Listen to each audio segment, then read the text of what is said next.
नमस्कार। हमने पूर्व के अपने वीडियोस में ब्रिटेन के सामाजिक आर्थिक आधार के रूप में ब्रिटेन की सामाजिक व्यवस्था और आर्थिक व्यवस्था के बारे में पढ़ा। हमने देखा कि ब्रिटेन की सामाजिक और आर्थिक व्यवस्था ने किस प्रकार से वहाँ की राजनीतिक व्यवस्था को प्रभावित किया है। आज इसी क्रम में हम पढ़ेंगे ब्रिटिश संविधान का विकास। ब्रिटिश संविधान एक विकसित संविधान माना जाता है और लगभग 14 वर्षों के आधार पर इसने आज जो स्वरूप है उसे प्राप्त किया है और अभी भी यह विकास की राह की ओर ही उन्मुख है। संवैधानिक विकास की दृष्टि से अगर देखा जाए तो ब्रिटिश संविधान के इतिहास को निम्न 6 युगों में बांटा जा सकता है, जिसमें सबसे पहला आप स्लाइड्स में देख रहे हैं स्टूडेंट्स। सबसे पहला आता है एंग्लो सैक्सन काल। यह 5वीं सदी से 1066 तक था और इस समय सीमित राजतंत्र की स्थापना हुई, क्योंकि संवैधानिक विकास का जो आरंभ है वो इसी काल से माना जाता है। तो इस काल में 2 महत्वपूर्ण संस्थाएं स्थापित की गई, नियंत्रित राजपद और स्थानीय स्वशासन।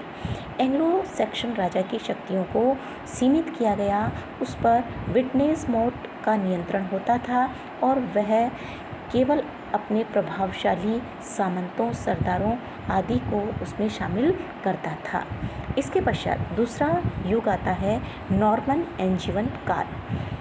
1066 से 1153 तक ये काल माना गया है और इस काल में राजकीय निरंकुशता और सबल केंद्रीय सरकार का उदय हुआ। एंग्लो सैक्सन काल की शासन व्यवस्था स्थानीय आधार पर संगठित थी, लेकिन राष्ट्रीय आधार पर यह बिल्कुल निर्बल थी। कठोर और केंद्रीकृत शासन स्थापित करने के लिए नॉर्मन राजा विलियम के द्वारा एक नई व्यवस्था शुरू की गई। उन्होंने ये माना कि विटनेसमोर्ट जो है वो निरंकुशता के मार्ग की बाधा है, इसलिए इसे समाप्त कर दिया गया। किंतु राजा का अधिकार क्षेत्र इतना ज़्यादा बढ़ गया कि नीति निर्धारण और शासन में राजा की सहायता के लिए 2 नई संस्थाओं मैग्नम कॉन्सिलियम और क्यूरिया रेजिस का उदय हुआ। मैग्नम कॉन्सिलियम विटनेसमोर्ट की ही स्थानापन्न थी। क्यूरिया रेजिस अपेक्षाकृत छोटी थी, लेकिन इसे प्रभावशाली संस्था माना गया।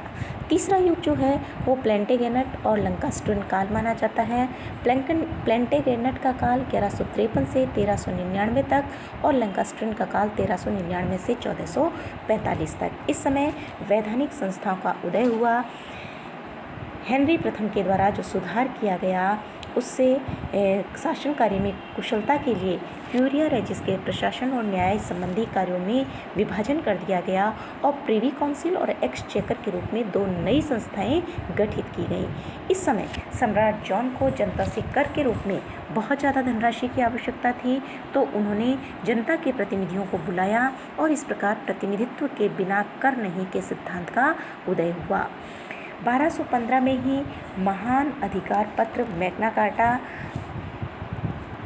पर हस्ताक्षर किए गए और 1295 में पार्लियामेंट का उदय हुआ। इस प्रकार नॉर्मन प्लेंटेगेनेट और लंकास्ट्रियन काल जो था उसमें वैधानिक संस्थाओं का उदय माना जाता है।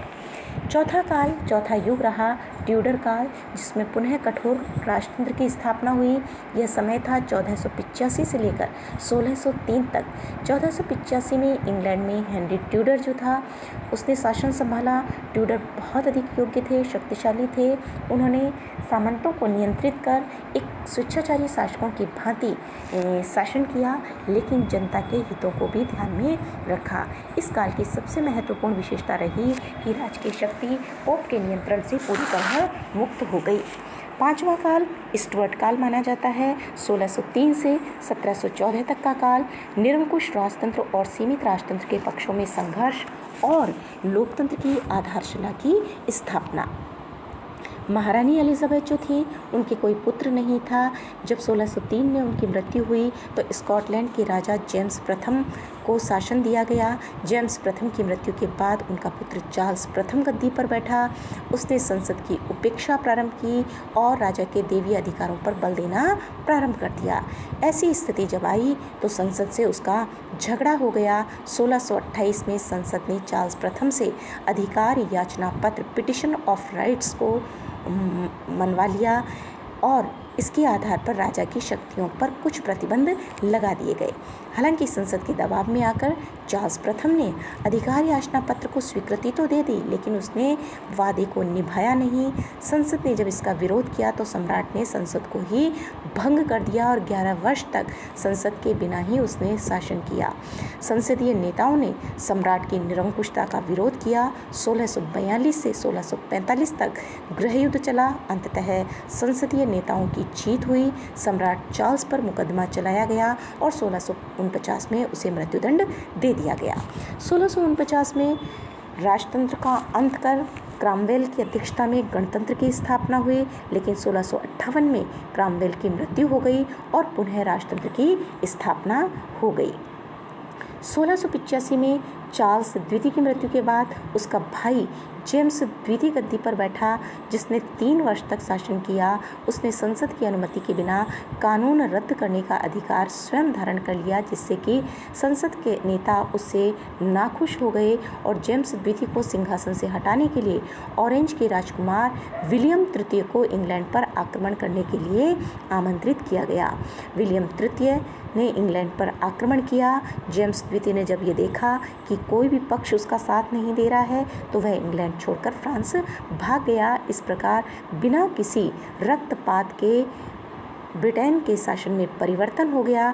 इसे ही इंग्लैंड की गौरवपूर्ण क्रांति कहा जाता है।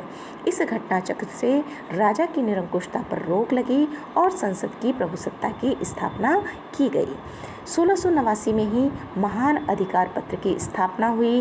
क्रांति के बाद विलियम और मैरी को ब्रिटेन का सम्मिलित शासक बनाया गया और इस अवसर पर अधिकार पत्र मनवाया गया, जिसमें कुछ बातें रखी गई, जैसे कि संसद की पूर्व स्वीकृति के बिना राजा कोई कर नहीं लगा सकता। राजा को कम से कम एक बार संसद की बैठक अवश्य बुलानी होगी। संसद की अनुमति के बिना राजा सेना नहीं रख सकता। संसद में जनता के प्रतिनिधियों को भाषण देने का अधिकार रहेगा। छठा और अंतिम काल हैनोवर काल, जब संसदीय जनतंत्र का विकास हुआ।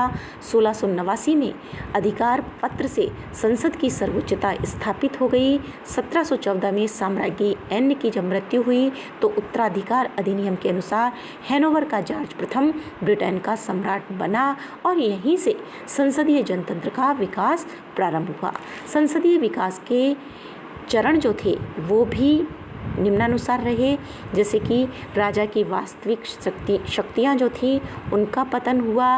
राजा की शक्तियों को समाप्त कर दिया गया। उसके हाथ में मंत्रियों की नियुक्ति और पदच्युति का अधिकार था, उसे भी समाप्त कर दिया गया। मंत्रिमंडलीय प्रणाली जो थी वो विकसित हुई हैनोवर काल में, क्योंकि राजा जो थे वो इंग्लैंड की राजनीति में रुचि नहीं लेते थे। उनके स्थान उन्होंने कैबिनेट की बैठकों में शामिल होना बंद कर दिया।